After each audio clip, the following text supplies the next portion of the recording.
नमस्कार, मी भाग्यश्री आणि कथामृत या चॅनलमध्ये आपल्या सगळ्यांचं खूप खूप स्वागत. दिवाळी सुरू होतीये आणि पहिला दिवस नरक चतुर्दशी. पहा, दिवाळी ही नरक चतुर्दशी पासून सुरू होतीये. म्हणजेच जर अगदी आपण खोलवर विचार केला तर माणसाच्या आयुष्यामध्ये, आपल्या जीवनामध्ये, आपल्या मनातील नरकासुराचा जर तुम्ही वध केला तर नंतर आपल्या जीवनामध्ये दिवाळीच दिवाळी आहे. मग त्या दिवाळीचा आनंद जर उपभोगायचा असेल तर आपल्या मनातला नरकासूर हा प्रथम आपण मारला पाहिजे. नरकासूर नावाच्या राक्षसाचा संहार श्रीकृष्णाने अश्विन वद्य चतुर्दशीच्या दिवशी केला. नरकासूर त्याचं आणखीन एक नाव भौमासूर असंही आहे बर का. तर त्या नरकासुराचा आज वध केला श्रीकृष्णाने, म्हणून या दिवसाला नरक चतुर्दशी असं म्हणतात. प्राग ज्योतिषपूर इथे नरकासूर नावाचा एक अत्यंत बलवान राक्षस राज्य करत होता. त्याने लोकांवर अत्याचार केले होते आणि हा राक्षस अतिशय दुष्ट होता. त्यांनी देवांना, मनुष्य लोकांना, साधूंना, ऋषींना सगळ्यांना गांजून सोडलेले होते. या नरकासुरानं इंद्राची माता आदिती तिची कुंडल पळवलेली होती, वरुणाचं छत्र घेतलेलं होतं आणि देवांची मेरू पर्वतावर एक सुंदर अशी एक जागा म्हणजे मणी पर्वत असं, तर ही जागा या नरकासुरानं बळकावलेली होती. त्यामुळे इंद्रदेव द्वारकेमध्ये भगवंताच्याकडे तक्रार घेऊन आले आणि सांगितलं जे काही घडलेलं आहे. कुंडले माझ्या मातेची कशी नेलेली आहे, हा वृत्तांत सविस्तर भगवंतांना सांगितला आणि भगवंतांनी देखील सांगितलं की तुम्ही जा आता, मी काय करायचं ते योग्य ते करतो. इंद्रदेव निघून गेले. भगवंतांनी विचार केला की नरकासुराच्या जवळ असणारं सामर्थ्य, तप, त्याच्याकडे असलेल्या सिद्धी, त्याच्याकडे असलेलं बळ, त्याच्याकडे असलेली शस्त्र आणि त्यानं केलेली पूर्ण नगराची सुरक्षितता, ह्यापूर्वीच भविष्यवाणी झालेली की नरकासूर ह्याचा वध हा भगवान श्रीकृष्णांच्या हातानेच, यांच्या हस्तेच होणार. कोणत्याही मातेला आपल्या मुलाबद्दल काळजी असणारच. त्यामुळे पृथ्वी माता, कारण पृथ्वी मातेचा तो भौमासूर हा भूमीचा पुत्र ना, तर ती आली आणि सांगितलं गोपाळ कृष्णाला की तुम्ही याला आता मारू नका. त्याच्यातून जरी चूक घडली असली तरी तुम्ही याला मारू नका, याला माफ करा. आणि गोपाळ कृष्ण दयाळू, भगवान दयाळू, त्यांनी सांगितलं भूमी मातेला की आता मी त्याला माफ करतोय, पण तू ज्या वेळेला सांगशील याला मारा त्यावेळेला मी याचा वध करेन. या नगराच्या संरक्षणासाठी पंचतत्वांचं आवरण, अतिशय शक्तिशाली असं आवरण या नरकासुरानं घातलेलं होतं आणि त्याच्या आतमध्ये म्हणजे जे आवरण घातलेलं ते कोणीच भेदू शकत नव्हतं.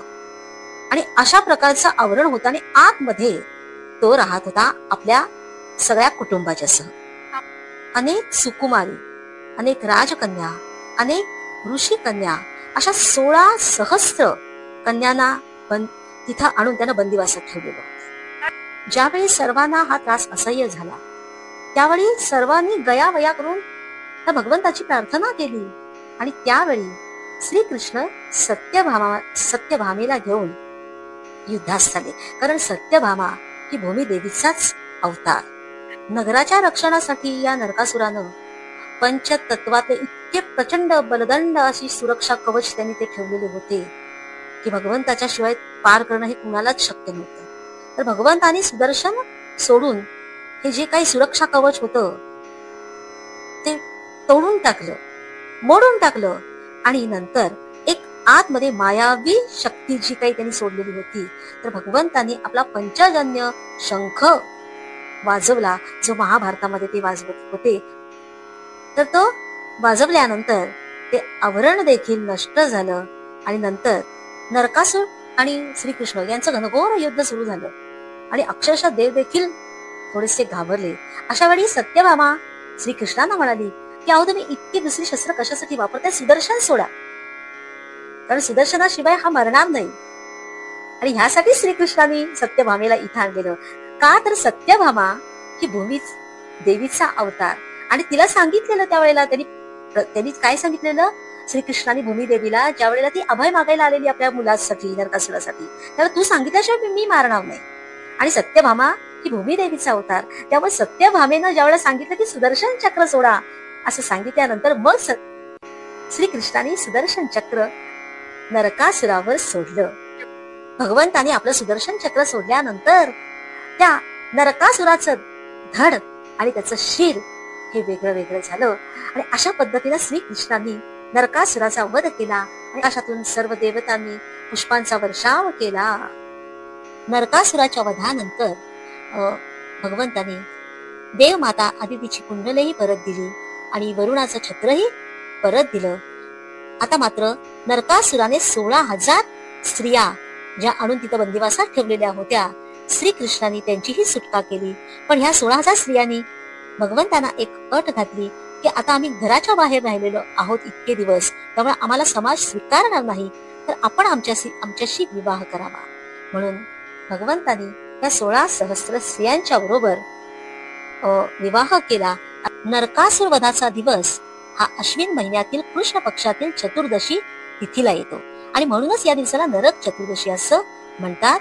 तर मंडळीनो, ह्या दिवशी पहाटे लवकर अभ्यंग स्नान करायचं असतं बरं का. अंघोळ आधी अंगाला वासाचं तेल लावायचं आहे आणि नंतर उठणं लावायचं आहे आणि सुवासिक अशा साबणानं आंघोळ करायची आहे आणि नरकासुराच्या नावानं आंघोळ करायची बरं का, असं सांगितलं जातं. आणि सूर्योदयाच्या पूर्वी जो कोणी असा हे अभ्यंग स्नान करणार नाही तो नरकात जातो अशी समजूत आहे. या दिवशी पहाटेच पणत्या लावतात. 2 पणत्या अंगणात, अर्थात त्यापेक्षा जास्त लावल्या तरी चालतील बरं का. 1 पणती तुळशी पुढे, 1 पणती नळाजवळ किंवा विहिरीजवळ, 2 पणत्या मागील अंगणात, 1 पणती देवाजवळ, अशा पणत्या ठेवतात. सर्वत्र समृद्धी व्हावी म्हणून असे दिवे ठेवतात. तर मंडळीनो, आजची ही कथा कशी वाटली जरूर कळवा. आणखीन एक कथा घेऊन मी परत आपल्याला भेटायला येणार आहे. तोपर्यंत राम राम आणि दिवाळीच्या हार्दिक शुभेच्छा.